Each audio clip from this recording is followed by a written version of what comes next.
Hello students, कैसे हो आप सब? बढ़िया एकदम से। तो स्टूडेंट्स, अपन पढ़ रहे थे कोऑर्डिनेशन कंपाउंड। और कोऑर्डिनेशन कंपाउंड के अपने लास्ट क्लास में क्या सीखा था? वीबीटी सीखी थी कि वीबीटी क्या होती है। आज का जो अपना टॉपिक आता है वो आता है सीएफटी। कि अपन ने पढ़े थे कि दो सिद्धांत होते हैं, एक होता है वीबीटी, एक होता है सीएफटी। तो सीएफटी मतलब क्रिस्टल क्षेत्र विपाटन, क्रिस्टल फील्ड थ्योरी, है ना। तो अब सबसे पहले अपन जानते हैं इसको दिया किसने था। इसको दो साइंटिस्ट थे, बेथे तथा वेले। कौन कौन से? बेथे तथा वेले। बेथे था, एक था वेलेक नाम का साइंटिस्ट था। इन दोनों ने क्या दिया था? ये सिद्धांत दिया था। ठीक है। अब देखो होता क्या है सीएफटी के अंदर, वो जानना जरूरी है। अपने पास कोई भी एक संकुल है, कोई संकुल है, उस संकुल में क्या होता है? केंद्रीय धातु या आयन होता है, केंद्रीय धातु आयन होता है, और लिगेंड होता है। मैं क्या बोल रहा हूँ, ध्यान देना, पॉइंट टू पॉइंट सुनना। किसी संकुल में केंद्रीय धातु या आयन व लिगेंड के बीच क्या होता है? आयनिक बंध पाया जाता है। क्या पाया जाता है? आयनिक बंध पाया जाता है, यानी आयनिक बंध होता है उनमें। अतः क्या होता है कि केंद्रीय धातु व आयनों के बीच जब आयनिक बंध होता है तो ये एक दूसरे से क्या होते हैं? स्थिर वैद्युत आकर्षण बल द्वारा आकर्षित होते हैं। क्या होते हैं? स्थिर वैद्युत बल आकर्षण बल द्वारा आकर्षित होते हैं। वापस सुना कि किसी संकुल में उपस्थित केंद्रीय धातु परमाणु या आयन व लिगेंड के बीच क्या पाया जाता है? आयनिक बंध पाया जाता है। अतः ये क्या होते हैं? स्थिर वैद्युत आकर्षण बल द्वारा आकर्षित होते हैं। ठीक है।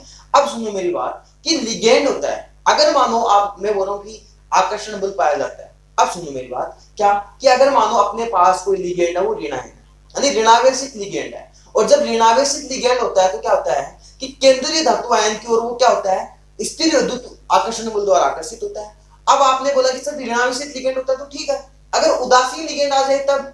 अगर जब अपने पास उदासीन लिगेंड आ जाता है तो उस उदासीन लिगेंड का ऋण जो ध्रुव है, यानी ऋणायन ध्रुव है, ऋण ध्रुव है, उस केंद्रीय धातु आयन पे प्लस चार्ज, तो उसके साथ क्या होता है? आकर्षित होता है, यानी उसके बीच में क्या पाया जाता है? आकर्षण बल पाया जाता है। नहीं समझ में आया? दोबारा सुनो मेरी बात ध्यान से, अगर नहीं समझ में आया। मैं ये बोल रहा हूं कि पहला पॉइंट मैंने बोला कि बेथे तथा वेलेक ने दिया। सेकंड पॉइंट बोल रहा हूं कि धातु आयन होता है, संकुल में किसी भी धातु आयन, केंद्रीय धातु आयन व लिगेंड के बीच आयनिक बंध पाया जाता है, और आयनिक बंध पाया जाता है, अतः इन दोनों के बीच में क्या होता है? स्थिर विद्युत आकर्षण बल होता है। फिर मैंने बोला कि अगर अपने पास लिगेंड होता है, वो ऋणायन होता है, केंद्रीय धातु आयन की ओर स्थिर विद्युत आकर्षण बल से आकर्षित होता है। और अगर मानो वो उदासीन होता है तो क्या होता है कि उसका जो ऋण ध्रुव होता है वो क्या होता है? उस केंद्रीय धातु आयन की तरफ आकर्षित होता है। अब देखो मैं क्या बोल रहा हूं कि अपन ये बोल रहे हैं लिगेंड तथा केंद्रीय धातु परमाणु आयन के बीच में दो प्रकार के बल पाए जाते हैं। एक होता है आकर्षण बल और एक होता है प्रतिकर्षण बल। क्या पाया जाता है? एक होता है आकर्षण बल और एक होगा प्रतिकर्षण। अब आप बोलोगे सर आकर्षण बल और प्रतिकर्षण बल क्या होते हैं? तो सुनो कि अब मैं बोल रहा हूं कि केंद्रीय धातु परमाणु आयन की, क्या बोल रहा हूं? केंद्रीय धातु परमाणु आयन की नाभिक व लिगेंड के इलेक्ट्रॉन के बीच क्या होता है? आकर्षण बल होता है। इस चीज को कैसे समझोगे? अपने पास कोई भी केंद्रीय धातु परमाणु है, उसके नाभिक में क्या होता है? पॉजिटिव पार्ट होता है, नाभिक क्या होता है? धनावेशित पार्ट, और उसके जो इलेक्ट्रॉन होते हैं लिगेंड के, उन दोनों के बीच में क्या पाया जाता है? आकर्षण बल पाया जाता है। ठीक है सर, ये बात हमें समझ में आ गई। अब सर प्रतिकर्षण बल क्या होता है? तो प्रतिकर्षण बल भी सुनना प्यारे बच्चों कि प्रतिकर्षण बल होता है वो किसके अंदर पाया जाता है? सुनना, केंद्रीय धातु परमाणु आयन, मैं लिख रहा हूं केंद्रीय धातु, चलो पूरा लिख देता हूं ना, केंद्रीय धातु परमाणु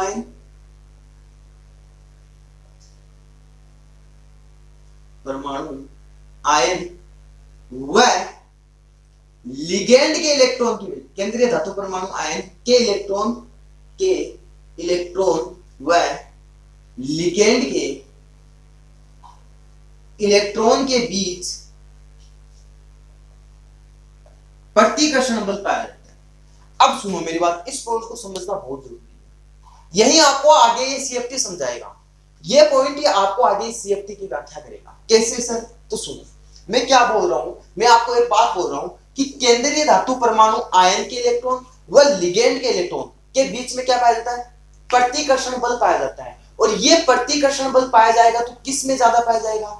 केंद्रीय धातु परमाणु आयन के वे कक्षक जो लिगेंड के बहुत पास होते हैं, क्या केंद्रीय, मैं लिख देता हूं, इस केंद्रीय धातु आयन परमाणु के वे कक्षक जो लिगेंड के बहुत पास होते हैं, क्या होते हैं, लिगेंड के पास होते हैं, यानी जो लिगेंड के पास होंगे उनके अंदर प्रतिकर्षण बल क्या होगा, प्रतिकर्षण बल बहुत ज्यादा पाया जाएगा। क्या पाया जाएगा, बहुत ज्यादा। और जब इनके अंदर प्रतिकर्षण बल बहुत ज्यादा पाया जाएगा तो क्या होगा कि ये जो डी कक्षक होते हैं केंद्रीय धातु परमाणु आयन के डी कक्षक होंगे, उनकी समभ्रंशता समाप्त हो जाएगी। और ये जब समभ्रंशता समाप्त हो जाती है तो क्या होता है कि ये दो क्षेत्रों में डिवाइड हो जाते हैं, यानी दो ऊर्जा स्तरों में विभाजित यानी विभाजन हो जाता है। और ये दो ऊर्जा स्तरों में विभाजन किसकी वजह से होता है, विभाजन किसकी वजह से होता है, ये लिगेंड के क्रिस्टल क्षेत्र की वजह से होता है। किसकी वजह से होता है, लिगेंड के, यानी मैं बोलता हूं कि डी कक्षों में समभ्रंशता समाप्त हो जाती है, जिसके कारण दो ऊर्जा स्तरों में विभाजन। और ये विभाजन किनकी वजह से होता है, ये विभाजन होता है लिगेंड के क्रिस्टल क्षेत्र की वजह से, लिगेंड के क्रिस्टल क्षेत्र की वजह से। और इस क्रिस्टल क्षेत्र की वजह से होता है, इसी कारण इसको अपन क्या बोलते हैं, क्रिस्टल क्षेत्र विपाटन बोलते हैं। क्या बात है सर, आ गया समझ में, आ गया क्या, दोबारा सुनो मेरी बात, लाइन टू लाइन चलना है, ऐसे आगे पीछे जल्दी नहीं करनी बेटा, बिल्कुल भी जल्दी नहीं करनी, आएगा समझ। आकर्षण बल कब होगा, नाभिक होगा, किसका नाभिक होगा, केंद्रीय धातु परमाणु का नाभिक होगा। और इलेक्ट्रॉन किसके होंगे, लिगेंड के इलेक्ट्रॉन के बीच में क्या पाया जाएगा, आकर्षण बल पाया जाएगा। और मैं क्या बोल रहा हूं आपको, प्रतिकर्षण बल कब होगा, कि जब केंद्रीय धातु परमाणु के इलेक्ट्रॉन तथा केंद्रीय धातु परमाणु के इलेक्ट्रॉन तथा लिगेंड के इलेक्ट्रॉन के बीच में क्या पाया जाएगा, प्रतिकर्षण बल पाया जाएगा। और प्रतिकर्षण बल किसमें सबसे ज्यादा पाया जाएगा, वे केंद्रीय धातु परमाणु के कक्षक जो लिगेंड के बहुत ज्यादा पास होते हैं, यानी बहुत ज्यादा निकट होते हैं, पास या निकट कुछ भी लिख दो आप ना, एक ही बात, पास या निकट होते हैं, उनमें क्या होगा, उनके अंदर प्रतिकर्षण बहुत ज्यादा पाया जाएगा। और जब इनके अंदर प्रतिकर्षण बहुत ज्यादा पाया जाएगा तो क्या होगा, उनकी जो डी कक्षक होते हैं उनकी समभ्रंशता समाप्त हो जाएगी। और समभ्रंशता समाप्त होने के कारण क्या होगा कि ये दो क्षेत्रों में विभाजित हो जाएंगे, दो ऊर्जा स्तरों में विभक्त हो जाएंगे, है ना। तो ये किसके कारण होता है, लिगेंड के क्रिस्टल क्षेत्र के कारण होता है, इसी कारण इसको क्रिस्टल क्षेत्र विपाटन कहते हैं। अब सुनो मेरी बात बच्चों ध्यान से, कि अपन पढ़ रहे डी कक्षक होते हैं वो दो क्षेत्रों में विभाजित हो जाते हैं, यानी समभ्रंश डी कक्षक। अब अपन को पता होना चाहिए कि डी कक्षक कौन कौन से होते हैं। ये होता है अपने पास डी कक्षक, डी में कितने कक्षक होते हैं, 5, 1 2 3 4 और 5, ठीक है। अब अपने को इनका नाम भी पता होना चाहिए, d x y, d y z, d x z, d x square y square और डी जेड स्क्वायर। ये अपन ने सारे नाम पढ़े हैं, ये अपन ने सारे नाम पढ़े हैं। अब ये क्या है, समभ्रंश डी कक्षक। क्या है, समभ्रंश डी कक्षक। कैसे, क्योंकि इन सभी की ऊर्जा क्या है, एक समान है, इसलिए इनको क्या बोला गया, समभ्रंश डी कक्षक। अब मैंने बोला कि ये दो ऊर्जा स्तरों में, मतलब दो क्षेत्रों में विभाजित हो जाते हैं। कौन कौन से, देखो ये दो क्षेत्रों में विभाजित होंगे। एक होगा अपना T2G, एक होगा अपना EG। क्या, एक होगा T2G, एक होगा EG। अब T2G में कितने कक्षक और EG में कितने कक्षक आएंगे, तो T2G में 3 कक्षक आते हैं। कौन से, 3 कक्षक T2G में आएंगे 3, तो बाकी बचे किस में आएंगे, EG में कितने, इनका नाम क्या होगा, तो देखो अपन ने क्या बोला, T2G में 3 कक्षक है तो इनका नाम होगा DXY, DYZ और DXZ। ये तो नाम हो गए T2G वाले कक्षकों के, कौन कौन से, DXY, DYZ, DXZ। अपन बात करें EG की, तो EG में कौन कौन से बचे, DX2, Y2 और DZ2। तो अपन क्या बोल सकते हैं कि T2G में तो ये कक्षक आते हैं और EG में ये आते हैं। तो अपन ने क्या बोला कि जो क्रिस्टल क्षेत्र विपाटन होता है उसके अंदर समभ्रंश डी कक्षक है, जिसके नाम क्या है, d x y d y z d x z d x square y square और डी जेड स्क्वायर। तो ये दो कक्षकों में दो ऊर्जा स्तरों में डिवाइड हुए, कौन कौन से, T2G और EG। अब T2G में कौन से कक्षक आएंगे, d x square d x y d y z d x z, और EG में कौन से आएंगे, d x square y square और डी जेड स्क्वायर। तो और ये दो यहां से यहां तक की जो ऊर्जा होती है उसे अपन बोलते हैं क्रिस्टल क्षेत्र विपाटन ऊर्जा। क्या, क्रिस्टल क्षेत्र विपाटन ऊर्जा, क्या बोलते हैं, क्रिस्टल क्षेत्र विपाटन ऊर्जा, जिसको अपन लिखते हैं डेल नोट से। किससे लिखते हैं, डेल से, सॉरी डेल से लिखते हैं, डेल नोट से नहीं, डेल से। ठीक है, अब देखो अपन ने ये बात बोली, लेकिन T2G और EG कक्षकों को कैसे पहचान, क्या बोल सकते हैं इनके बारे में। तो देखो पहला पॉइंट की बात करें अपन, इसके पहले पॉइंट की, तो क्या बोलेंगे, ये जो कक्षक होते हैं T2G कक्षक, ये कक्षक होते हैं, इन कक्षकों की जो पालियां होती है ना, डी कक्षकों की जो पालियां होती है वो अक्षों के मध्य स्थित होती है। क्या, इन कक्षकों की पालियां, इन कक्षकों की पालियां अक्षों के मध्य स्थित होती है, अक्षों के मध्य स्थित होती है। पहला पॉइंट तो ये याद रखना आपको कि T2G कक्षक होते हैं, इनकी जो पालियां होती हैं वो अक्षों के मध्य स्थित होती है, और इनकी फिर क्या बोलोगे आप, तो मैं बता देता हूं, पहले इसके कर देते हैं। ठीक है, फिर अपन बोलेंगे कि इनके अंदर प्रतिकर्षण बल होता है वो बहुत कम होता है। क्या, कि प्रतिकर्षण बल बहुत कम होता है, प्रतिकर्षण बल कम। ठीक है, अब अपन नेक्स्ट पॉइंट क्या बोलेंगे, इनकी जो ऊर्जा होगी वो कम ऊर्जा स्तर वाले होंगे। क्या होंगे, कम ऊर्जा स्तर वाले, कम ऊर्जा स्तर होता है इनका, क्या होता है, कम ऊर्जा स्तर। तो ये पॉइंट तो अपन किसकी बात करते हैं, T2G की, और EG की बात करेंगे तब ये क्या होती है, कक्षकों की पालियां अक्षों के मध्य स्थित होती है, लेकिन EG की क्या होगी, इनकी पालियां कक्षकों की अक्ष पर स्थित होगी। क्या, अक्षों पर स्थित, सीधा लिख रहा हूं, इनकी पालियां कहां स्थित होगी, अक्षों पर स्थित। ठीक है, और इनमें प्रतिकर्षण होगा वो क्या होगा, ज्यादा, प्रतिकर्षण बल ज्यादा। ठीक है, और क्या बोल सकते हैं, अपन ने बोला इनका कम ऊर्जा स्तर होता है, इनका क्या होता है, अधिक ऊर्जा स्तर होता है, अधिक ऊर्जा स्तर। तो ये बात आई समझ में। अपन ने क्या किया है, अपन ने बस ये पॉइंट पढ़े हैं कि भाई किसने दिया, ये लिगेंड आकर्षण होता है, प्रतिकर्षण बल होता है ना, इसके थोड़े से पॉइंट पढ़े अपन ने। फिर ये देखा समभ्रंश द्विकक्षक होते हैं, द्विकक्षक किसमें है, T2G और EG में। T2G में कौन कौन से आते हैं, T2G में 3 कक्षक आते हैं, DXY DYZ GXZ, और EG में कौन कौन से आते हैं, DX स्क्वायर Y स्क्वायर और DZ स्क्वायर। अब अपन बोलते हैं कि T2G कक्षक क्या होते हैं, इन कक्षक, ये जो कक्षक होते हैं इनकी पालियां होती है वो अक्षों के मध्य स्थित होती है। अक्षों के मध्य स्थित होने का मतलब ऐसे, इस प्रकार से अक्षों के मध्य स्थित होती है। ठीक है, और अपन बोल सकते हैं DX स्क्वायर Y स्क्वायर की पालियां होती है वो किसी, सॉरी EG की पालियां किसमें होती हैं, अक्षों पर स्थित होती है। इनमें प्रतिकर्षण बल कम होता है, इनमें प्रतिकर्षण बल ज्यादा होता है, ये कम ऊर्जा स्तर होता है, इनका अधिक ऊर्जा स्तर होता है। तो ये अपन ने पढ़ा क्रिस्टल क्षेत्र विपाटन किस प्रकार से होता है। अब अपन पहला पॉइंट इसमें पढ़ेंगे कि अष्टफलकीय संकुलों में क्रिस्टल क्षेत्र विपाटन। क्या, अष्टफलकीय संकुलों में क्रिस्टल क्षेत्र विपाटन,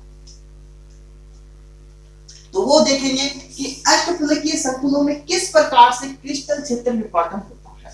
देखो वो स्टार्ट करते हैं। अपन देखते हैं कि क्या होता है, ये समभ्रंश द्विकक्षक होते हैं। एक अपने पास होते हैं क्या, धातु आयन में द्विकक्षक, और वो धातु आयन के द्विकक्षक क्या होते हैं, समभ्रंश द्विकक्षकों में चेंज होते हैं, जिसमें T2G होते हैं, EG होते हैं। जिसकी ऊर्जा कम होती है वो T2G, जिसकी ऊर्जा ज्यादा होती है वो EG। तो देखो मैं सब बनाता हूं, यहां पे बना लो, ध्यान देना। ये अपने पास धातु आयन के द्विकक्षक, थोड़ा नीचे बना,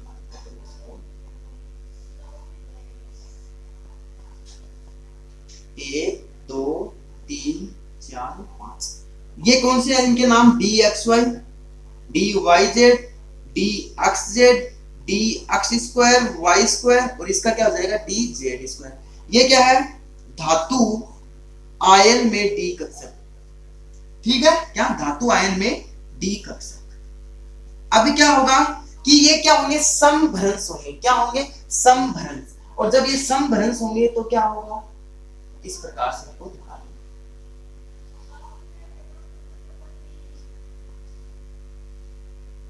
ठीक है, इनका नाम क्या होगा, यही नाम होना है d x y, d y z, d x z, d x square y square और डी जेड स्क्वायर। इनको क्या बोलेंगे, समभ्रंश डी कक्षक। ठीक है, ये क्या है, समभ्रंश डी कक्षक। अब ये समभ्रंश डी कक्षक दो क्षेत्रों में, दो ऊर्जा स्तरों में विपाटित होंगे, एक कम ऊर्जा स्तर, एक अधिक ऊर्जा स्तर। कम ऊर्जा स्तर कौन सा होता है, T2G, अधिक ऊर्जा स्तर कौन सा होता है, EG। तो बना दूं, अरे बना दूं, अरे बना दूं क्या रे, बना दीजिए सर, बना दीजिए, बना दिया सर। तो देखो ये हुए, ये बन गया अपना T2G नीचे वाला, ऊपर वाला बन गया EG, ये बन गया EG और ये बन गया, इसको थोड़ा दूर बना लेते हैं तो आपके लिए सही रहेगा, दिखाई सही देगा आप लोगों को ना सर, ये बात भी सही है आपकी, हमें सही दिखाई दे ऐसा बनाइए। ठीक है, ये हो गया T2G, ये हो गया EG। ठीक है, अब अपन को पता है T2G में कौन कौन से आते हैं, T2G में तीन आते हैं, उनका नाम क्या होता है, DXY, DYZ, DXZ। और EG में कौन कौन से आते हैं, DX स्क्वायर वाई स्क्वायर और DZ स्क्वायर। इतना तो सभी बच्चों को पता होना चाहिए, ये बातें तो सबको पता होनी चाहिए, बिल्कुल से बिल्कुल पता होनी चाहिए। ठीक है, अब देखो ये दोनों के बीच से अपन ये गुजारते हैं, इसको अपन बोलते हैं बेरी सेंटर। क्या बोलते हैं, बेरी सेंटर। और इस बेरी सेंटर से ही अपन इसकी जो ऊर्जा होती है उसका पता लगाते हैं। क्या लगाते हैं, ऊर्जा, जिसको अपन क्रिस्टल क्षेत्र विपाटन में CFSC बोलते हैं, CFSC। ठीक है, तो उसका पता लगाते हैं। अब देखो यहां से लेकर यहां तक की ऊर्जा कितनी होगी, पहला पॉइंट तो ये आना चाहिए। और यहां से लेकर यहां तक की ऊर्जा कितनी होगी सर, ये भी पता होना चाहिए। तो आपको मैं बता दूं, इस बेरी सेंटर से T2G कक्षकों की जो ऊर्जा होती है वो -0.4 डेल नॉट होती है। क्या, -0.4 डेल नॉट होती है, या आप इसको क्या लिख सकते हो, 2.5 डेल नॉट। क्या होती है, 2.5 डेल नॉट ये होती है। ठीक है, और यहां से लेकर यहां तक, इस बेरी सेंटर से लेकर यहां तक की जो ऊर्जा होती है वो कितनी होती है, वो होती है प्लस में 0.6 डेल। या आप इसको कैसे लिख सकते हो, आप इसको लिख सकते हो 3/5 डेल या 3/5 डेल नॉट। और टोटल इसका जो मान होता है ना, टोटल मान पूरी ऊर्जा का यहां से लेकर यहां तक की ऊर्जा का, वो होता है डेल नॉट बराबर 10 dQ। डेल नॉट बराबर किसके बराबर होता है, 10 dQ के। और आप इसको 10 dQ को क्या बोल सकते हो, 10 dQ बराबर क्या, 1 डेल नॉट। किसके बराबर, 1 डेल नॉट। तो इसको आप क्या लिख सकते हो, 1 डेल नॉट। ठीक है, ये किसमें हुआ विपाटन, ये विपाटन हुआ अपना अष्टफलकीय संकुलों में। क्या, अष्टफलकीय संकुलों में, अष्टफलकीय संकुलों में क्रिस्टल क्षेत्र विपाटन। ठीक है, आया समझ में, क्रिस्टल क्षेत्र विपाटन कैसे किया, दोबारा बता देता हूं कि ये अपने पास धातु आयन के कक्षक थे। धातु आयन के कौन से कक्षक थे, डी कक्षक थे। धातु आयन के डी कक्षक थे। और ये धातु आयन के डी कक्षक किसमें हुए, समभ्रंश डी कक्षकों में चेंज हुए। और जब ये समभ्रंश डी कक्षकों में चेंज हुए तो क्या हुआ, इनमें दो कक्षकों में विपाटित हुए। कौन सा, एक T2G, एक EG। जिसकी ऊर्जा कम वो T2G, जिसकी ऊर्जा ज्यादा वो EG। फिर अपन ने देखा T2G और EG में जो नाम होते हैं वो कक्षकों के अपन ने क्या लिखे, नाम लिखे। फिर अपन ने देखा ये होता है बेरी सेंटर, यहां से लेकर यहां तक की जो ऊर्जा होती है वो कितनी होती है, -0.4 डेल नॉट। और यहां से यहां तक की प्लस 0.6 डेल। अब देखो बच्चों, आपको एक बात बता देता हूं, चतुष्फलकीय संकुलों की बात करेंगे ना तो ये बातें उल्टी हो जाती है। EG आ जाता है नीचे, T2G आ जाता है ऊपर। ऊर्जा वही रहेगी, यहाँ पे 0.4 रहेगी ना, तो यहाँ पे 0.4, यहाँ पे क्या हो जाएगी, प्लस इसकी हो जाएगी, फिर T2G की प्लस 0.4। इसी प्रकार से करना। ठीक है, ये बात आ गई समझ में। अब देखो अष्टफलकीय संकुलों में अपन ने देखा क्रिस्टल क्षेत्र विपाटन। अब अपन ना एक पढ़ेंगे स्पेक्ट्रो रासायनिक श्रेणी। क्या पढ़ेंगे, स्पेक्ट्रो रासायनिक श्रेणी। अब आप बोलोगे सर ये स्पेक्ट्रो रासायनिक श्रेणी क्या होती है, क्या स्पेक्ट्रो रासायनिक श्रेणी,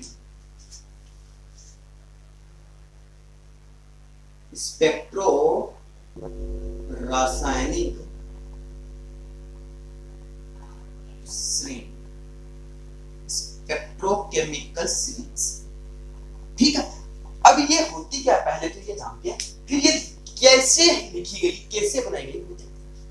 तो देखो क्या होती है कि लिगेंड होते हैं ना, लिगेंड को उनकी बढ़ती प्रबलता के आधार पर, क्या लिगेंड को उनकी बढ़ती प्रबलता के क्रम में व्यवस्थित करने पर एक श्रेणी प्राप्त हुई, उसे अपन क्या बोलते हैं, स्पेक्ट्रो रासायनिक श्रेणी।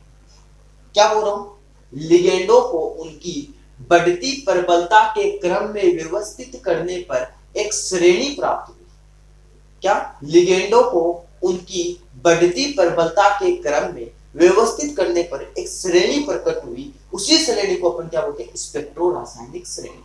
अब इसको लिगेंडों के बढ़ती क्रम में कैसे कैसे व्यवस्थित किया गया, सबसे पहले आयोडीन आ गया सबसे कम जिसकी, फिर Br आ गया, फिर HCN आ गया, फिर Cl आ गया। मैं लिख देता हूं थोड़ा, देखो आयोडीन I- आया, फिर Br- आया, फिर HCN आया, फिर N3- आया, मतलब N3- नहीं, ये इससे N3- से पहले आता है Cl, और इस Cl से पहले आता है N-3, है ना।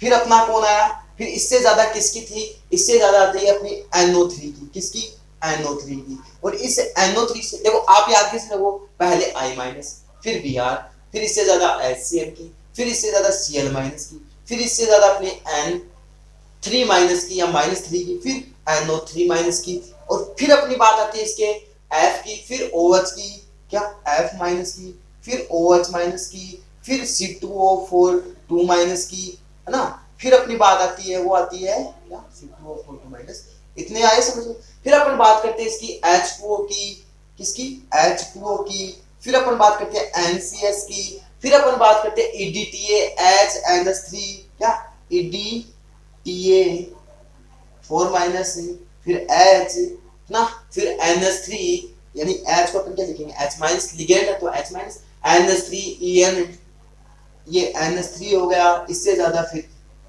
En की हो गई, और En से भी ज्यादा किसकी होती है, Cn- की, फिर Cn से भी ज्यादा किसकी होती है, NO2- की, और इससे ज्यादा सबसे ज्यादा किसकी होती है, CO कार्बोनिल। ये सारी सीरीज क्या है, स्पेक्ट्रो रासायनिक श्रेणी। इसकी परिभाषा सुनो वापस से, क्या बोल रहा हूं कि लिगेंडों को उनकी बढ़ती प्रबलता के क्रम में व्यवस्थित करने पर एक श्रेणी प्राप्त होती है, एक श्रेणी प्रकट होती है, उसी श्रेणी को अपन स्पेक्ट्रो रासायनिक श्रेणी कहते हैं। तो अपन क्या करते हैं, इसको बढ़ती प्रबलता के क्रम में व्यवस्थित किया था, सबसे कम किसकी, I- की, फिर इससे ज्यादा Br- की, फिर HCN-, फिर Cl-, फिर N-3, फिर NO3-, फिर F-, फिर OH-, फिर C2O4 2-, फिर H2O, फिर NCS, फिर EDTA4-, फिर H-, फिर NH3, फिर अपन बात करते हैं En की, फिर Cl- की, फिर NO2- की, और फिर अपन बात करते हैं सबसे ज्यादा किसकी, कार्बोनिल लिगेंड, कार्बोनिल की। तो इस प्रकार से अपन ने ये चीजें देखी स्टूडेंट्स। अब अपन जो देखते हैं बात, वो देखो इंपॉर्टेंट चीज है, वो अपने बहुत काम आने वाली बात है, और क्या है वो सुन ध्यान से, कि अपन अष्टफलकीय संकुलों में विभिन्न जो इलेक्ट्रॉनिक विन्यास वाले धातु आयन होते हैं, उनमें जो डी इलेक्ट्रॉन होते हैं उनका वितरण देखते हैं। क्या अष्टफलकीय संकुलों में, अष्टफलकीय संकुलों में विभिन्न, इसी लिख रहा हूं, इलेक्ट्रॉनिक कॉन्फ़िगरेशन वाले धातु आयनों में डी इलेक्ट्रॉन का, इसी वाले धातु आयनों में डी इलेक्ट्रॉनों का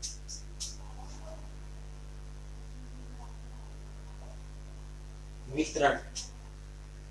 अब देखो क्या होता है कि अष्टफलकीय संकुल होते हैं, उनमें विभिन्न जो धातु आयन होते हैं, उनमें डी इलेक्ट्रॉनों का वितरण होता है। वो दो बातों पर निर्भर करता है, वो दो बात कौन कौन सी है, एक होती है क्रिस्टलीय क्षेत्र विपाटन ऊर्जा का मान, एक होता है अपना युग्मन ऊर्जा का मान। क्या बोल रहा हूं, एक दो बातों पर निर्भर करता है। दो बातें कौन कौन सी हैं, एक अपनी क्रिस्ट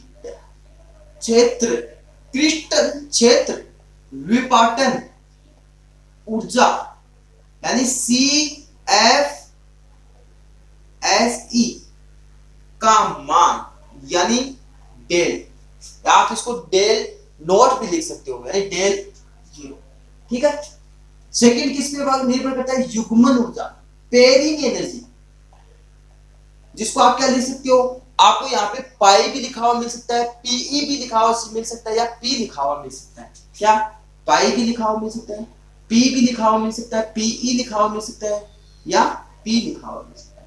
इन दो बातों पे ये निर्भर करता है। मैं क्या बोल रहा हूँ, ध्यान से सुनो इस बात को। अष्टफलकीय संकुलों में जो विभिन्न इलेक्ट्रॉनिक विन्यास वाले धातु आयन होते हैं, उनमें जो डी इलेक्ट्रॉन होते हैं उनका जो वितरण होता है वो दो बातों पर निर्भर करता है।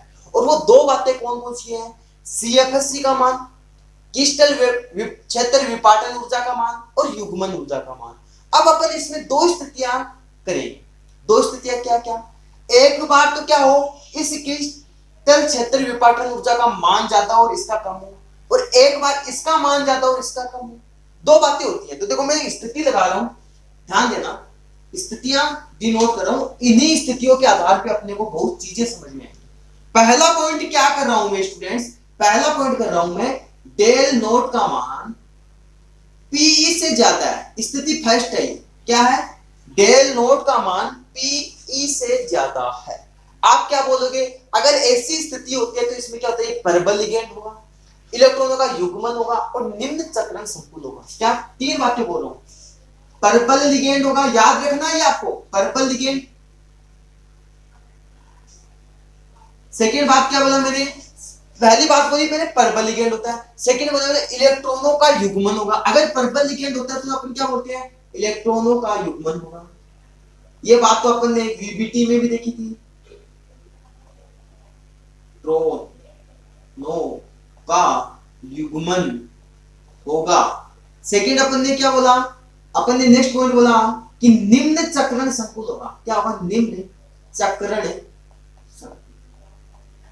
ठीक है, बोलिए बातें, यहां तक किसी भी बच्चे को कोई दिक्कत है क्या? क्या बोला मैंने, जब अपने पास स्थिति फर्स्ट हो, मतलब डेल और मतलब CFSE का मान ज्यादा हो पेयरिंग एनर्जी से, दो बातों पर निर्भर करता है। दो बातों में पहली बात बोल रहा हूं कि CFSE मतलब क्रिस्टल विपाटन ऊर्जा का मान अगर पेयरिंग एनर्जी से ज्यादा होता है तब अपन क्या बोलते हैं, परबल लिगेंड होगा, इलेक्ट्रॉनों का युग्मन होगा, निम्न चक्रण संकुल होगा। ठीक है, अब अपन यहाँ पे स्टूडेंट्स बात देखेंगे कि किस प्रकार से पेयरिंग होती है, किस प्रकार से नहीं होती है। ठीक, तो अब देखो मैं इनको मिटा रहा हूं, एक बार ये लिख लो, एक बार आप लिख लिया। अब देखो मैं एक टेबल बनाऊंगा, उसी के लिए मिटा रहा हूं। अपन दोनों अपन CFSE का मान ज्यादा है कम है वो देखते हैं। तो अपन देखो एक टेबल बनाते हैं, यहाँ पे मैं लिखूंगा डी इलेक्ट्रॉन। ठीक है, क्या लिखूंगा, डी इलेक्ट्रॉन। फिर मैं एक दूसरा कॉलम बनाऊंगा, उसमें लिखूंगा परबल क्षेत्र लिगेंड T2G व EG विन्यास। क्या, परबल क्षेत्र लिगेंड T2G EG विन्यास। नेक्स्ट जो कॉलम बनेगा अपना वो बनेगा एन का मान। क्या, एन का मान, एन का मान मतलब अयुग्मित इलेक्ट्रॉन की संख्या। नेक्स्ट जो कॉलम बनेगा वो बनेगा अपना इसके म्यू का मान, चुंबकीय आघूर्ण का मान कितना होता है, म्यू बराबर क्या होता है, n into n plus 2 bore magnetron. यही तो होता है, अरे यही तो होता है रे, होता है ना। अब देखो अपन ने पहली कंडीशन क्या ली, अपन ने सर पहली कंडीशन तो ये ली है, क्या ली है कि चलो इसको सीधा करते सर, इससे क्या करते हो इतनी जल्दी ना। अपन ने पहली कंडीशन ली है कि डेल नोट का मान पीई से ज्यादा है, मतलब परबल लिगेंड है, और परबल लिगेंड है तो मतलब पहले क्या करवाएगा, युग्मन करवाएगा। तो अपन सबसे पहले स्टार्ट करते हैं D1 से। किससे स्टार्ट करेंगे, D1 से, और D1 से स्टार्ट करते हैं। पहली बात करते हैं D1, तो ये अपन बोलते हैं T2G EG। ठीक है, एक इलेक्ट्रॉन भरा, पहले किस में आएगा, T2G में निम्न ऊर्जा स्तर है।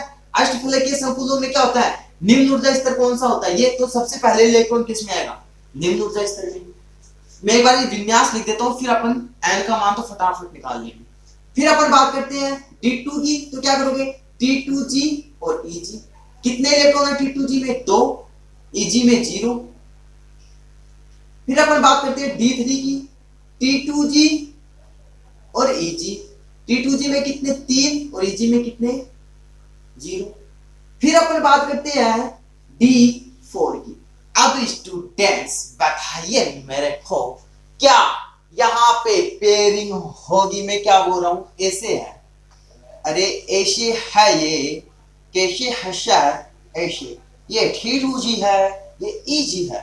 तो बताइए बेटा जी, अब मैंने पहला इलेक्ट्रॉन भरा, बात सही थी सर। अरे दूसरा भरा, बात सही थी सर। अरे तीसरा भरा, तब भी सही थी सर। अरे अब चौथा कैसे भरूं? तो आप क्या बोलोगे? अरे सर आपने बोला परबल लिगेंड है, और परबल लिगेंड होगा तो इलेक्ट्रॉन का युग्मन होगा, तो यहीं पे युग्मन हो जाएगा। तो क्या करेंगे अपन? T2G और Eg, तो T2G में 4, Eg में 0। फिर D5 की बात करें तो T2G में और Eg, T2G में 5 और Eg में 0। फिर D6 की बात करें तो T2G में 6 और Eg में 0। अब बात आ जाएगी, यहां पे 6 हो गए टोटल। अब D7 की बात आती है, किसकी? D7 की। तो बताइए D7 में यहां पे जाएगा इलेक्ट्रॉन, तो क्या कर दूंगा? T2G और Eg 6 और 1। फिर D8 की बात करें तो T2G और Eg, तो क्या 6 और 2। फिर D9 की बात करें तो T2G और Eg कितना? 6 और 3। और D10 की बात करेंगे तो T2G और Eg कितना? 6 और 4। यहां तक किसी भी बच्चे को कोई दिक्कत? अरे नहीं सर, कोई दिक्कत नहीं है। अब स्टूडेंट्स अपने को n का मान पता होना चाहिए, मतलब अपने को अयुग्मित इलेक्ट्रॉन्स का पता होना चाहिए। और अयुग्मित इलेक्ट्रॉन्स कैसे निकालेंगे? तो n का मान देखते जाते हैं। अयुग्मित इलेक्ट्रॉन कितने? 1। अयुग्मित इलेक्ट्रॉन कितने? 2। अयुग्मित इलेक्ट्रॉन कितने? 3। अयुग्मित इलेक्ट्रॉन कितने? 4 भरने हैं। मैंने क्या करने हैं? 4, तो 4 भर दिए। अयुग्मित इलेक्ट्रॉन कितने? 2। कितने? 2। फिर 5 भरने हैं, 5 भर दिए। तो अयुग्मित इलेक्ट्रॉन कितने? 1। फिर 6 भरने हैं, 6 भर दिए। अयुग्मित इलेक्ट्रॉन कितने? 0। फिर अपने को क्या भरने हैं? 7, तो 7 यहां पे आएगा, तो अयुग्मित इलेक्ट्रॉन कितना? 1। फिर अपने को भरने हैं 8, तो ये हो गया 8, तो अयुग्मित इलेक्ट्रॉन कितने? 2। फिर अपने को भरने हैं 9, तो अयुग्मित इलेक्ट्रॉन कितना? 1। फिर अपने को भरना है 10, तो अयुग्मित इलेक्ट्रॉन कितने? कोई दिक्कत है क्या रे? कोई दिक्कत किसी भी बच्चे को? नहीं। तो अब अपने को इनके म्यू का मान निकालना है। यहाँ पे रखते जाओ n का मान और आ जाएगा। आपको मैंने एक बार भी पहले भी बताया था कि जब भी आपको n का मान जितना दे रखा हो उसके समथिंग, मतलब 1 का है तो आपको 1 दे रखा है, तो इसका मान हो जाएगा 1.73 बोर मैग्नेटॉन। कितना? 1.73 bm। अगर आपको 2 दे रखा तो 2 पॉइंट समथिंग क्या आ जाएगा? 2.82 bm। मैंने बोला आपको अगर 3 दे रखा तो 3 के समथिंग 3.87 bm। ऐसे ही बस याद रख लो, याद हो जाएगा 3.87 bm। इतना निकालोगे तब दिक्कत है ना, बस आपको जब पूछे तब निकालना है इस फॉर्मूले से। अब वापस अपने को 2 दे रखा तो 2 का मान कितना? 2.82 bm। अब अपने को 1 दे रखा तो 1.73 bm। 0 का कितना? 0। 1 का कितना? 1.73 bm। 2 का कितना? 2.82 bm। 1 का कितना? 1.73 bm। और 0 का कितना? 0। सिंपल सा काम। कोई दिक्कत है क्या रेसी में? है क्या किसी को भी कोई दिक्कत? अरे नहीं रे सर, कोई भी दिक्कत नहीं है हमें, कोई भी दिक्कत नहीं है। पहली कंडीशन सबको समझ में आ गई? आ गई सर। अब मैं ले रहा हूं सेकंड कंडीशन। क्या सर? इसको 0 bm कर दो, इसको भी 0 bm कर दो। कर दिया सर। अब सेकंड कंडीशन क्या ले रहा हूं? सेकंड कंडीशन ये है, पहली कंडीशन ये थी सेकंड ले लिया मैंने, डेल नोट का मान P इससे कम है, सेकंड स्थिति है। ये पहली थी, ये सेकंड है। अब क्या होगा उसमें, इस स्थिति में अपन ने क्या बोला था, प्रबल लिगेंड, तो इसमें क्या हो जाएगा, दुर्बल लिगेंड। और दुर्बल लिगेंड होता है क्या हुआ, कभी युग्मन करवाता है क्या, तो क्या बोलेंगे, युग्मन नहीं होगा। और युग्मन नहीं होगा तो क्या बोलोगे आप, उच्च चक्रण संकुल होगा। क्या होगा, उच्च चक्रण संकुल होगा। तो ये ही बातें अब वहां पे करनी है, वही काम करना है। D1 D2 D3 D4 में चलते जाना है, और ऐसे ही बना के दिखाता हूं आपको, सारे काम करते जाएंगे और अपना काम बनता जाएगा। ठीक है, ठीक है, ठीक है। अब देखो, मैं ये सारे विन्यास एक बार मिटा देता हूं, आप दिक्कत ना आए आप लोगों को, इसीलिए मैं एक बार इनको मिटा,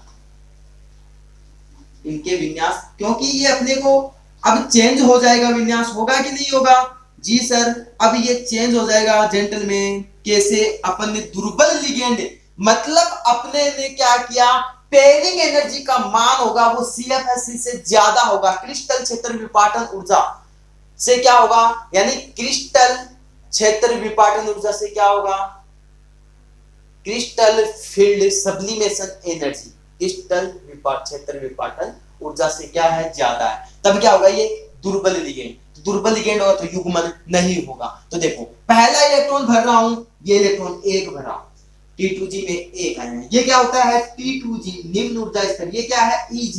ठीक है, दूसरा इलेक्ट्रॉन भर रहा हूं, इसमें 0 है तो दूसरा यहाँ पे भरा, तो 2 इलेक्ट्रॉन ये हो गए, और Eg में क्या हो गया, 0।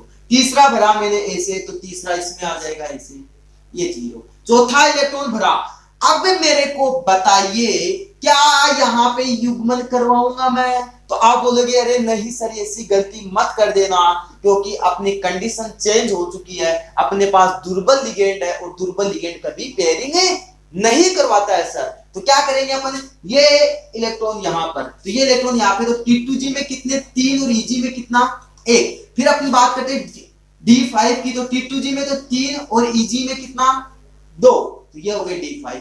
फिर अपने पास 6 नंबर पे आए D6 में, तब वो अगले आने वाला इलेक्ट्रॉन क्या आएगा, इसमें आएगा। तो अपन बोलेंगे T2G में तो सर 4 और Eg में कितना, 2। फिर अपन बात करें T2G में तो सर 5 और Eg में कितने, 2। सर T2G में फिर 6, Eg में 2। फिर सर T2G में 6, Eg में 3। फिर सर T2G में 6, Eg में 4। इस प्रकार से। सर हमें तो समझ में नहीं आया, कैसे किया आपने यहां से, फिर तो देखो 4 का तो आ गया था, फिर 5 का भरेंगे तो ये यहाँ पे आ गया, अरे फिर 6 का भरेंगे तो ऐसे, तो ये T2G 6, तो 6 हो गए टोटल। फिर अपने देखो T2G 8 हुआ, तो T2G में तो 6 हो गए, Eg में 2, 2 के 2। फिर अपने D9, तो T2G तो फिर फुल हो गया एकदम से, फिर अगले आने वाला इलेक्ट्रॉन इसमें आएगा। फिर अपन D10 की बात करें, तो T2G में तो 6 आ गए, 2 यहाँ पे आ गए, 1 यहाँ पे, तो ये D10 हो गया। अब अपन बात करते हैं n के मान की, किसकी, n के मान की। तो n के मान की बात करें तो यहाँ पे आएगी इलेक्ट्रॉन 1, यहाँ पे 2, यहाँ पे 3, यहाँ पे 4, यहाँ पे 5, यहाँ पे कितना, देखो मिटा रहा हूं, इसको मिटा रहा हूं, बस अपने को कितने इलेक्ट्रॉन यहाँ की, इसकी बात करें D6 की, तो कितने भर दिए, 5 भर दिए, तो कितने बच गए, ये भर दिया 6, तो 2 और 2 4, तो कितने बच गए, 4 इलेक्ट्रॉन बच गए, कितने, 4। फिर इसमें कितने, देखो 7 भरने हैं, तो 3 2 5 6 1 7, मतलब 7 भरने हैं, तो 7 में आ गए, कितने बच गए, 3, कितने बच गए, 3 इलेक्ट्रॉन। फिर अपन बात करते हैं D8 की, तो ये कितने बच गए, फिर D8 में 2। फिर अपन बात करते हैं D9 की, तो 9 में कितने बचेंगे, 1। फिर D10 में 0, 9 में 1 कैसे, ये बढ़ गया, 1 ही बचा, D10 में फुल हो गया। अब अपने को इनके मान लिखने हैं सर, तो ये तो यहां तक सेम है सर, जैसे 1 का मान 1.73 BM, 2 का मान 2.82 BM, 3 का मान 3.87 BM। अब अपने को दिक्कत कहां पे आनी है सर, 4 का मान कितना, तो आप बोलिए सर 4 का मान 4.89 BM, कितना, 4.89 BM। सर 5 का मान कितना, 5 का 5.9 है, कितना, 5.91 बीएम। फिर अपने पास वापस 4.89 बीएम, 3 का मान अपने को पता है 3.87 बीएम, फिर अपने को 2 का मान पता है 2.82 बीएम, और ए का मान पता है अपने को 1.73 बीएम, और अपने को मान पता है 0 का तो 0 ही बीएम होता है। बोर मैग्नेटॉन, बीएम बीएम क्या कर रहे हो सर, कहीं ऐसा ना हो जाए ना, इनको बोलते हैं बोर मैग्नेटॉन। आ गई ये बात समझ में सभी बच्चों को? कोई दिक्कत है क्या यहाँ तक किसी भी बच्चे को? नहीं। तो अब अपन आगे चलते हैं। अपन ने पढ़ा अष्टफलकीय संकुलों में क्रिस्टल क्षेत्र विपाटन। अब अपनी बात आती है अष्टफलकीय के बाद चतुष्फलकीय संकुलों में क्रिस्टल क्षेत्र विपाटन। कौन से में? चतुष्फलकीय संकुलों में क्रिस्टल क्षेत्र विपाटन। तो देखो चतुष्फलकीय संकुलों में क्रिस्टल क्षेत्र विपाटन किस प्रकार से होता है वो अपन जानते हैं। तो चतुष्फलकीय को अपन इंग्लिश में क्या बोलते हैं? टेट्राहाइड्रल। और टेट्राहाइड्रल बोलते हैं तो क्या लिखोगे? लिख देता हूं मैं, चतुष्फलकीय संकुलों में क्रिस्टल क्षेत्र विपाटन। ठीक है, आई बात समझ?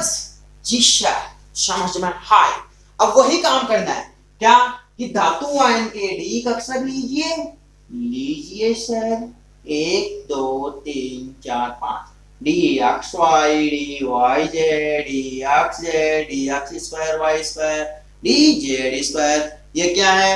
धातु आयन के डी का कक्षक। क्या है? धातु आयन के डी कक्षक। हाँ सर, हो गया सर?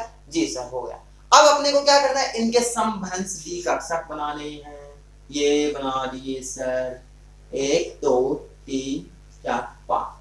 इनके क्या बन गए? समभ्रंश डी कक्षक, जिनका नाम d x y d y z d x z d x square y square और डी जेड स्क्वायर। इनके क्या बोलते हैं? इनको समभ्रंश डी कक्षक। ठीक है। अब बेटा जी सुनो मेरी बात ध्यान से, ये 2 क्षेत्रों में विभाजित होंगे, लेकिन यहां पर बातें होंगी वो उल्टी हो जाएंगी। कैसे? वहां पे T2G नीचे था, लेकिन यहाँ पे T2G ऊपर आ जाएगा। ये और इस प्रकार से हो जाएगा T2G और ये बन जाएगा EG। क्या बन गया? EG। अब नाम कर दो इनके नाम। तो क्या T2G में कौन कौन से थे? DXY DYZ DXZ। इसमें कौन कौन से थे? DZ स्क्वायर या DX स्क्वायर Y स्क्वायर। यही तो आते हैं दो, या DX स्क्वायर Y स्क्वायर लिख दो, DZ स्क्वायर लिख दो। अब अपने को क्या करना है? इनकी ऊर्जा बतानी है। इसको अपन क्या बोलते हैं? Barycentre. क्या बोलते हैं? Barycentre. और इस बेरी सेंटर से इसकी ऊर्जा कितनी? तो अपन ने देखा था इस बेरी सेंटर से इसकी ऊर्जा होती है, यहाँ पे +6 लिखा था, लेकिन ये नीचे आ गया तो इसकी ऊर्जा क्या हो गई? -0.6। यहाँ वहां पे अपन ने क्या लिखा था? -0.6 डेल नॉट लिखा था। वो किसके लिए था? ऑक्टाहाइड्रल। ऑक्टाहाइड्रल का मतलब ओ लिखा था, मतलब ऑक्टाहाइड्रल का मतलब अष्टफलकीय संकुल। यहाँ पे क्या लिखेंगे? डेल टी लिखेंगे। और डेल टी क्यों लिखेंगे? इसको अपन बोलते हैं टेट्राहाइड्रल, इसीलिए अपन ने यहाँ पे लिखा डेल टी। विपाटन ऊर्जा ही तो है, क्रिस्टल क्षेत्र विपाटन ऊर्जा ही तो स्टूडेंट्स ये। और क्रिस्टल क्षेत्र विपाटन ऊर्जा अगर अपन अष्टफलकीय संकुलों के लिए पढ़ रहे हैं तो डेल नॉट लिख देंगे, और अगर अपन चतुष्फलकीय संकुलों के लिए पढ़ रहे हैं तो डेल टी लिख देंगे। क्योंकि अपन अष्टफलकीय संकुलों को इंग्लिश में बोलते हैं ऑक्टाहाइड्रल और चतुष्फलकीय संकुलों को अपन इंग्लिश में बोलते हैं टेट्राहाइड्रल। तो ऑक्टाहाइड्रल को ओ से लिख दिया, टेट्राहाइड्रल को टी से लिख दिया। अब इसकी ऊर्जा कितनी हो जाएगी? इसकी ऊर्जा वहां पे अपन ने देखो T2G की कितनी लिखी थी? 0.4 लिखी थी, तो वो माइनस में लिखी थी, लेकिन ऊपर गया तो किस में आ जाएगी? प्लस में आ जाएगी। और ये अपने को पता है 10 DQ के बराबर होता है ये डेल। ठीक है। अरे कोई दिक्कत नहीं सर, किसी भी प्रकार की कोई दिक्कत नहीं है। यही क्या है? चतुष्फलकीय संकुलों में क्रिस्टल क्षेत्र विपाटन। अब देखो 1-2 पॉइंट और करवा देते हैं। क्या कि चतुष्फलकीय संकुल होते हैं वो सदैव, क्या कि चतुष्फलकीय संकुलों में सदैव डेल टी का मान हमेशा कम होता है। किससे? पीई से, पेयरिंग एनर्जी से कम होता है। यानी चतुष्फलकीय संकुलों की CFSC का मान पेयरिंग एनर्जी से कम होता है। इस कारण से इलेक्ट्रॉनों का युग्मन नहीं होगा। क्या होगा? इलेक्ट्रॉनों का युग्मन नहीं। और जब इलेक्ट्रॉनों का युग्मन नहीं होगा, अरे क्या, जब अपने वहां पे पढ़ा था तो याद है क्या? दो कंडीशन थी, डेल नॉट ज्यादा पीई से, एक बार पीई यानी डेल नॉट कम हो गया पीई से। ये दो कंडीशन पढ़ी थी कि नहीं पढ़ी थी? जी सर पढ़ी थी। यहाँ पे क्या था? परबल लिगेंड, और परबल लिगेंड था तो युग्मन हो रहा था। लेकिन यहाँ पे दुर्बल लिगेंड है तो यहीं पे यही तो काम है, पेयरिंग एनर्जी का मान ज्यादा हो रहा है। अरे पेयरिंग एनर्जी ज्यादा है तो इलेक्ट्रॉनों का युग्मन ही नहीं हो रहा, और इलेक्ट्रॉनों का युग्मन नहीं हो रहा तो वो क्या हो जाएगा? निम्न चक्रण संकुल। क्या हो जाएगा? निम्न चक्रण संकुल। ठीक है, ये बात है। क्या होते हैं ये निम्न चक्रण संकुल? कभी नहीं होते। कौन नहीं होते निम्न चक्रण संकुल? चतुष्फलकीय यौगिक होते हैं या चतुष्फलकीय संकुल होते हैं, वो निम्न चक्रण संकुल नहीं होते हैं। क्यों नहीं होते? उसका रीजन मैंने बताया, दोबारा सुन लो। मैंने क्या बोला? अपन ने बात की थी अष्टफलकीय संकुलों की, याद करो। दो स्थिति पढ़ी थी। दो स्थिति कौन कौन सी थी? अपन ने पढ़ा था सर, एक स्थिति, पहली स्थिति पढ़ी थी कि CFSC का मान अगर पेयरिंग एनर्जी से ज्यादा होता है तो वो परबल लिगेंड होगा। उस स्थिति में परबल लिगेंड होगा तो सर उसके इलेक्ट्रॉनों का युग्मन होगा, और सर युग्मन होगा तो निम्न चक्रण संकुल होता है। ये तीन कंडीशन अपन ने देखी कि नहीं देखी? जी सर देखी। फिर अपन सेकेंड स्थिति की बात करें कि जब पेयरिंग एनर्जी है उसका मान CFSC से ज्यादा हो जाए तो क्या हो जाएगा? दुर्बल लिगेंड हो जाएगा, इलेक्ट्रॉनों का युग्मन नहीं होगा, उच्च चक्रण संकुल होगा। तो यही बात यहां लागू कर दो, क्या दिक्कत है? कोई दिक्कत नहीं है इस चीज में। क्यों अगर देखो इस CFSC मतलब टेट्राहाइड्रल कंपाउंड है, उनके CFSC का मान इस पेयरिंग एनर्जी से कम है तो इलेक्ट्रॉनों का युग्मन नहीं होगा, और जब इलेक्ट्रॉनों का युग्मन नहीं होगा तो वो क्या होगा? निम्न चक्रण संकुल तो हो ही नहीं सकता, कभी नहीं। तो ये बात आई समझ में। अब देखो अपन एक पॉइंट और देखते हैं आगे अपना पॉइंट आता है कि अपन जो ये डेल टी और डेल नोट, क्या बोल रहा हूं, यानी डेल टी मतलब टेट्राहाइड्रल कंपाउंड की CFSC का मान, वह डेल नोट ऑक्टाहाइड्रल, क्या ऑक्टाहाइड्रल की CFSC के मध्य संबंध देखते हैं। क्या देखते हैं? ये मध्य संबंध। अब ये संबंध क्या होता है इन दोनों के बीच, वो जानते हैं। तो देखो इनके बीच संबंध होता है कि डेल टी यानी CFSC किसकी? Delta. विपाटन ऊर्जा किसकी? चतुष्फलकीय यौगिकों की बराबर 4/9 डेल GO। क्या? देखो ये होता है, ये संबंध होता है इनके बीच। कैसे? तो देखो सुनो मेरी बात ध्यान से। ये संबंध क्या दर्शा रहा है कि जो चतुष्फलकीय यौगिकों की विपाटन ऊर्जा होती है वो किसके बराबर होती है? 4/9 ऑक्टाहाइड्रल के विपाटन ऊर्जा। सिंपल सी बात है, ये संबंध होता है इनके बीच। अब स्टूडेंट्स एक पॉइंट और आता है अपना इंपॉर्टेंट, क्या कि क्रिस्टल क्षेत्र स्थायीकरण ऊर्जा तथा क्रिस्टल क्षेत्र विपाटन ऊर्जा की गणना के लिए सूत्र दिया गया है। क्या? क्रिस्टल क्षेत्र स्थायीकरण ऊर्जा, क्या बोल रहा हूं? क्रिस्टल क्षेत्र स्थायीकरण ऊर्जा व क्रिस्टल क्षेत्र विपाटन ऊर्जा ज्ञात करने का सूत्र, मतलब ऊर्जा की गणना करने का सूत्र, ऊर्जा की गणना करने का सूत्र। और ये गणना करने का सूत्र क्या होता है स्टूडेंट्स, वो अपने को पता होना चाहिए। वो अपन दोनों में पढ़ेंगे। पहला पढ़ेंगे अपन अष्टफलकीय संकुलों में, और दूसरा पढ़ेंगे अपन चतुष्फलकीय संकुल हेतु। पहला क्या पढ़ रहे हैं? अष्टफलकीय संकुलों हेतु। और अष्टफलकीय संकुलों हेतु क्या पढ़ेंगे अपन? देखो इसमें अपन CFSC की गणना किस प्रकार से करेंगे, किसकी? CFSC की गणना किस प्रकार से करेंगे, और वह CFSC की गणना अपन करेंगे। तो देखो अष्टफलकीय संकुलों में जो T2G होती है उनकी ऊर्जा माइनस में होती है, तो पहले किसकी लिखेंगे? T2G की कितनी? -4n T2G। क्या? -4n T2G, यानी T2G की ऊर्जा क्या होती है? माइनस में। फिर प्लस में किसकी होती है? 6n, मतलब 6 किसकी? Eg की तो प्लस में 6n Eg, और इसके आगे क्या लगा दोगे डेल यानी dq, क्या लगा दोगे dq। अब देखो अपन इसको क्या लिख सकते हैं, एक और चीज CFSC को क्या लिख सकते हैं, -4 है तो इसको -0. क्या -0.4 n T2G plus 0.6 n Eg, और ये क्या आ जाएगा dq था तो ये क्या हो जाएगा डेल नॉट हो जाएगा, क्या हो जाएगा डेल।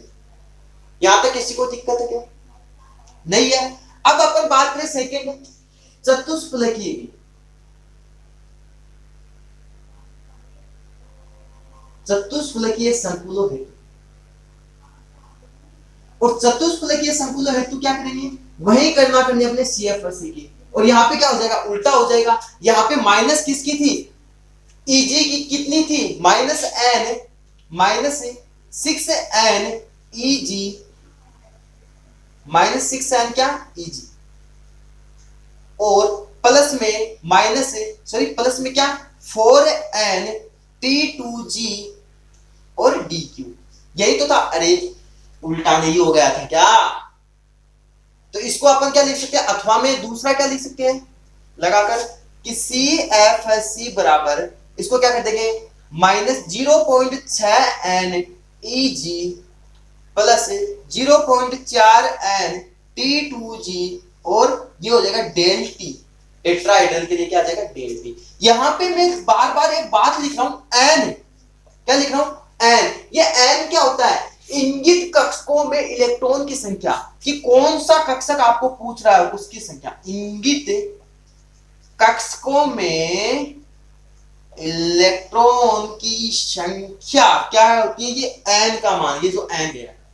यानी T2G में कि Eg में, ठीक है।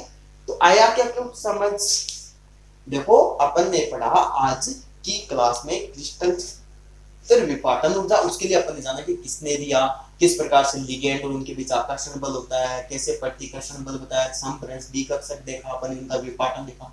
फिर अपन ने देखा अष्टफलकीय संकुलों में क्रिस्टल क्षेत्र विपाटन, अष्टफलकीय संकुलों में क्रिस्टल क्षेत्र विपाटन देखने के बाद अपन ने देखा स्पेक्ट्रो रासायनिक श्रेणी, स्पेक्ट्रो रासायनिक श्रेणी देखने के बाद अपन ने उनके विन्यास, धातु आयनों के विन्यास के आधार पर देखा कि दो प्रकार के निर्भर करती है क्रिस्टल CFSC पे और पेयरिंग एनर्जी मतलब P पे या PE पे, पाई पे। इनमें अपन ने दो स्थिति देखी, डेल नोट का मान ज्यादा PE से, दूसरी स्थिति देखी डेल नोट का मान कम होता है PE से।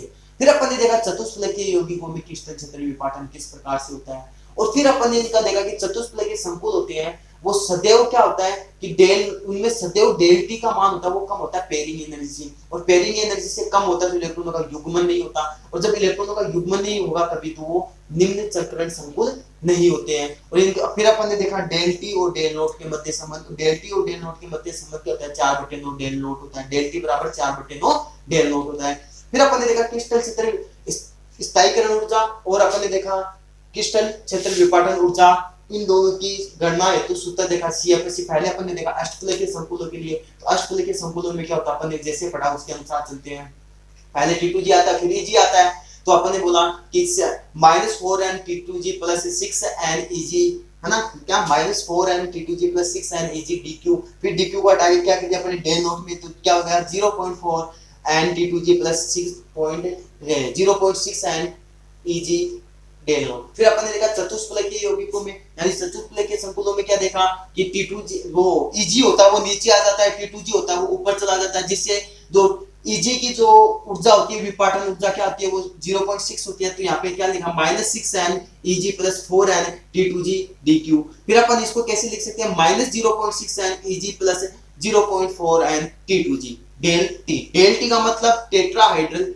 की विपाटन ऊर्जा। यहाँ पे n किसको इंगित कर रहा है, इंगित कर रहा है कि n बराबर इंगित कक्षकों में इलेक्ट्रॉन की संख्या।